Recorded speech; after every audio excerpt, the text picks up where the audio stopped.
Okay. We have had a meeting of Azimio Summit, attended with all members, and we have reviewed the issues that are affecting the country at the moment. In any event, Azimio is not in the habit of threatening members of parliament. And after this budget, which is clearly anti-people, Azimio will be busy taking the next steps.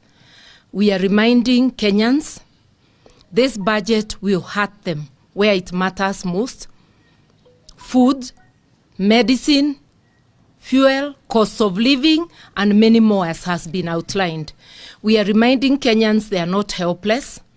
The Constitution gives you sovereignty. Let us wait, and if the voices of the people are not heard, people must exercise their sovereignty.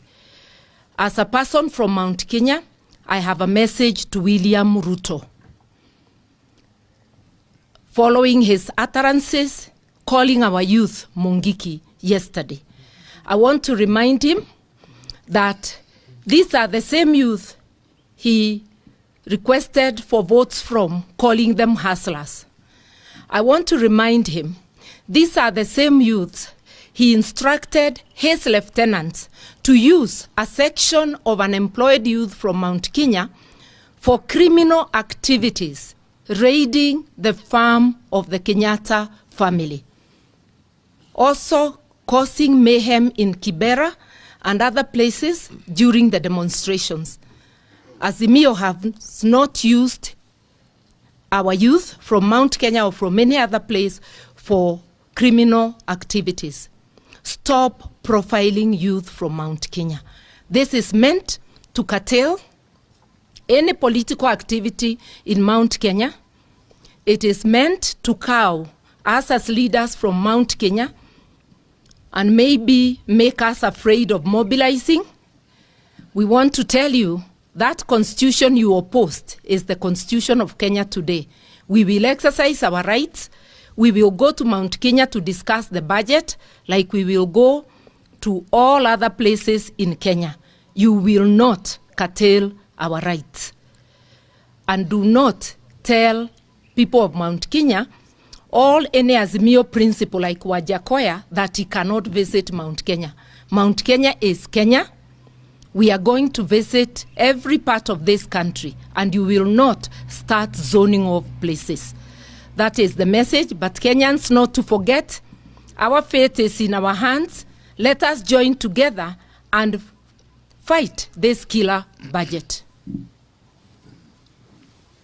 Asante sana. Sisi kutoka Mount Kenya tuna huzuni kidogo.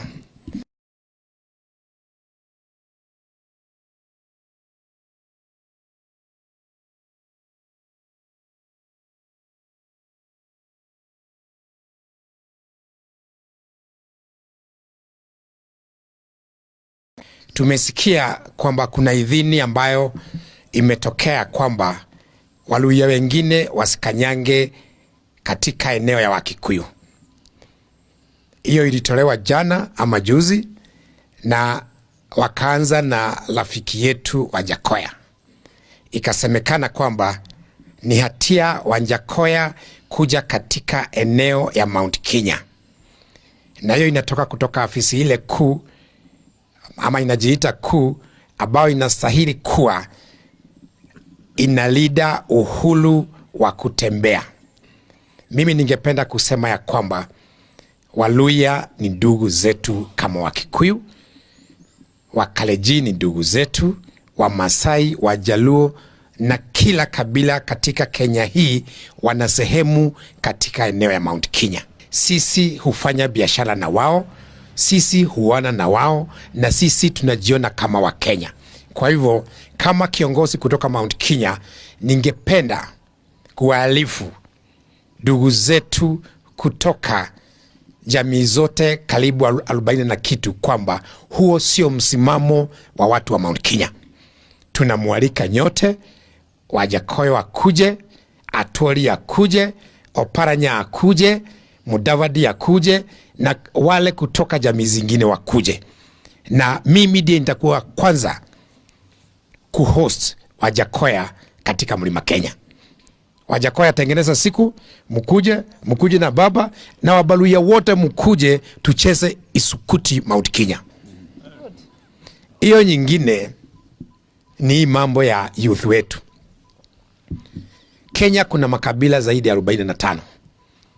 Sijasikia kiongozi yeyote akiongea kuhusu vijana wa Wamasai, vijana wa Wakalejin, vijana wa Turkana ama vijana kutoka jamii nyingine yote. Sijui hii taifa inauliza vijana wa Kikuyu nini? Kama kuna wezi, kila community ina mwizi mmoja. Lakini hapa wamelade hapa, serikali imekuja Central Kenya kuongea kuhusu vijana wetu. Watu waende wakaongee kuhusu vijana wao. Na hatuwezi kubali kama jamii vijana wetu wawekwe uoga ili wakiwa wazee na wakina mama ambao hawana msimamo. Sisi kama viongozi kutoka Central na tumeungana na viongozi kutoka eneo zingine zote, tutalida vijana wetu ili wasibadikwe majina na viongozi. Na nataka kurudia vile ambavyo tulisema, tutachukua hata hatua ya kwenda kwa UN ili tuulize why are our youth being profiled. Na mimi ningependa mawakili wetu waanze kutayarisha, na nimewaambia kabla waguze kijana mwingine mmoja, ile damu ambayo ilitoka wakati wameuliwa vijana wetu, hiyo kwanza walipe kabla ya wafikirie jama ya kuwa vijana kutoka Central Kenya wakiwaita Mungiki. Sisi tutaenda UN, vijana wetu hawatawekwa baridi na kiongozi yeyote katika Jamhuri ya Kenya. Kioni, do you have something to add? Ni kusema tu mkubuke wakati wa ICC. The witnesses, the Kikuyu youth witnesses of what happened in Rift Valley. Waliitwa Mungiki na wakauawa. Wote. Na wale waliwaita Mungiki wakati huo, ndio wamewaita Mungiki wakati huu. Hiyo jama haitawezekana. Sahau.